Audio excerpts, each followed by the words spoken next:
मैंने सुनी है कहानी कि एक गांव में कोई 4-5 वैष्णव साधु गए और पूछा कोई वैष्णव रहता है क्या। तो कोई वैष्णव भक्त था, उसके घर गए। वो साधु लोगों ने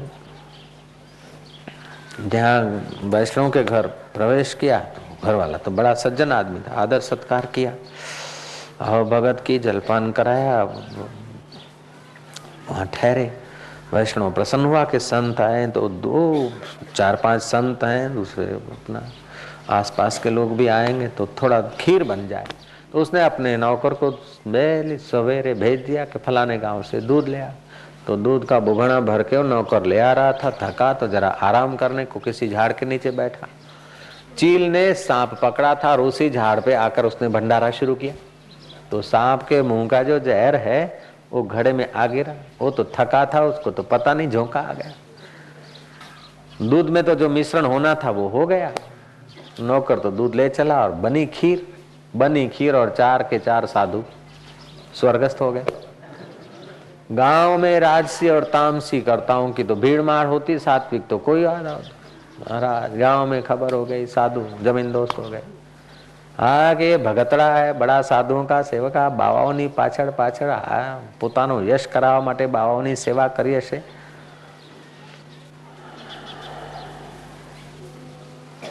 સાધુ રે સાધુ, हाँ साधुओं ने मारी नाख्या छेवटे, જોયું કે ऐसे करते हो। राजसी तामसी ऊंचे नीचे हो रहे थे क्योंकि उस भक्त का यश होता था। तो राजसी और तामसी आदमी किसी का यश देखकर भी संतुष्ट नहीं हो सकता, वो उछलता कूदता रहता है, परेशान होता है। कुछ लेना देना नहीं, लेकिन तुम्हारा यश देखकर वो परेशान होगा। तुम पूछो मेरे में क्या दोष है कि आटला બધા માણસ તમારા પાસે આવે છે, શું દોષ છે પૂછો છો? આટલું બધું તમારું નામ થઈ ગયું, અલ્યા પણ મારું નામ થઈ ગયું, નામ કરાવવા માટે નથી, પણ એમને સારું લાગે છે એટલે આવે છે। આ તો કે અમારા આશ્રમમાં કેમ નથી આવતો, લઈ જાઓ ને ભઈલા પકડીને, અમે ના ક્યાં હોઈએ છીએ। श्री राम। तो राजसी कर्ता को बड़ी तकलीफ होती है बेचारे को। हालांकि सात्विक कर्ता का वो स्वभाव नहीं होता कि हम किसी को तकलीफ रूप हो, लेकिन वो खामखा कोई तकलीफ पैदा करते हैं तो फिर क्या करना चाहिए। तो ऐसे कोई तकलीफ में आ गए राजसी कर्ता।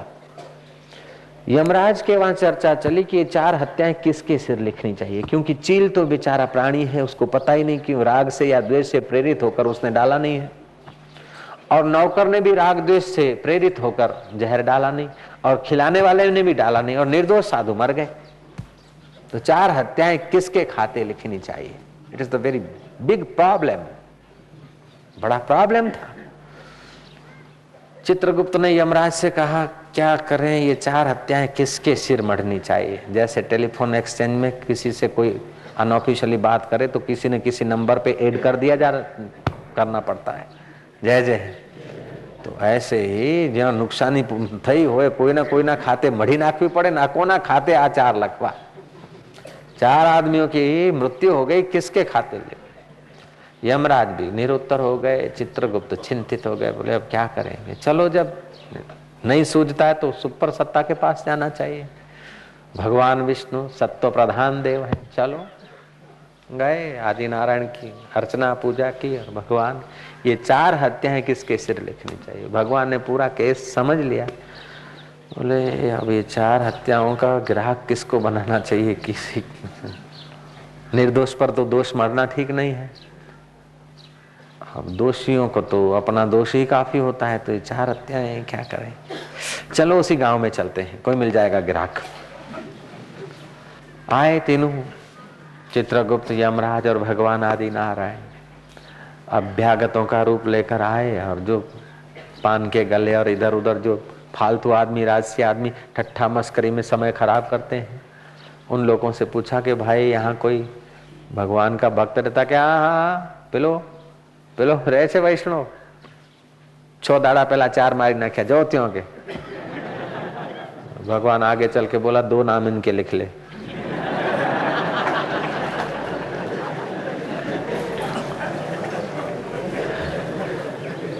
और आगे गए तो और कोई वृक्ष के नीचे बैठे थे, गपशप लगा रहे थे। हाँ उसमें अपने को कोई चतुर मान रहा था, बड़ा मान रहा था, कोई किसी की बात, कोई किसी की निंदा, कोई किसी की प्रशंसा। कुछ अज्ञानी आदमी बैठेंगे और बोलेंगे तो या तो राग बढ़ाएंगे या तो द्वेष बढ़ाएंगे। या तो राग बढ़ाने की बात करेंगे या तो द्वेष बढ़ाएंगे। जब तक उस चर्चा में तत्वज्ञान या हरि रहस्य की बात नहीं है, भगवान की बात नहीं है, तो या तो राग बढ़ाने की बात होगी या तो द्वेष बढ़ाने की बात होगी। राग से भी व्यक्ति को घाटा होता है, द्वेष से भी घाटा होता है, लेकिन शुद्ध ज्ञान से व्यक्ति को ठीक फायदा होता है। जय श्री कृष्ण। એટલે ફુરસત નથી શિબિરમાં આવવાની, ગુરુનું જ્ઞાન સાંભળવાની ફુરસત નથી, પણ તમે ત્યાં કૂટાવો છો તો રાગ દ્વેષ વધશે। श्री राम। तो कुछ कूट रहे थे गप सब बात। 3 अतिथि अभ्यागतों ने कहा कि भाई यहाँ कोई वैष्णव भगत रहता है। बोले एक भगत है, वहाँ के मुखिया ने कहा, वो साधुओं की बहुत सेवा करता है। दूसरे ने कहा साधुओं की सेवा करता है लेकिन साधुओं को जहर देकर उनका तुम्बा लोटा और सब अपना माल बना लेता। तीसरे ने कहा नहीं, जब अपने को हकीकत का पता नहीं तो किसी पर दोष आरोपण नहीं करना चाहिए। किसी में दोष हो और आप बोल दो ये सज्जन है, निर्दोष है, तो आपको पाप नहीं लगेगा, लेकिन कोई निर्दोष और उस पर आप दोष थोप देते तो बड़ा अन्याय कर लेते हैं, आप अपने लिए ही अन्याय कर देते। तीसरे ने समझाया लेकिन वो माना नहीं। मुखिया तटस्थ रहा। ये तीनों आगे चले। उन चौकड़ी में से एक आदमी बोले एक केस ये, एक इस पर लिख दो। एक मिला मुर्गा, 4 5 7 तो बैठे थे लेकिन एक मिला। ऐसे करते एक तीसरा भी मिल गया। कुल 4 हत्याओं के ग्राहक मिल गए। यमराज का खाता अपना सीरियल ठीक हो गया। तो अनजाने में जो ऐसी हत्याएं और पाप हो जाते हैं एक्सीडेंट के, वो उन्हीं के सिर आ लगते हैं जो तामस और राजसी और किसी की निंदा में रस लेते हैं। जय राम जी की।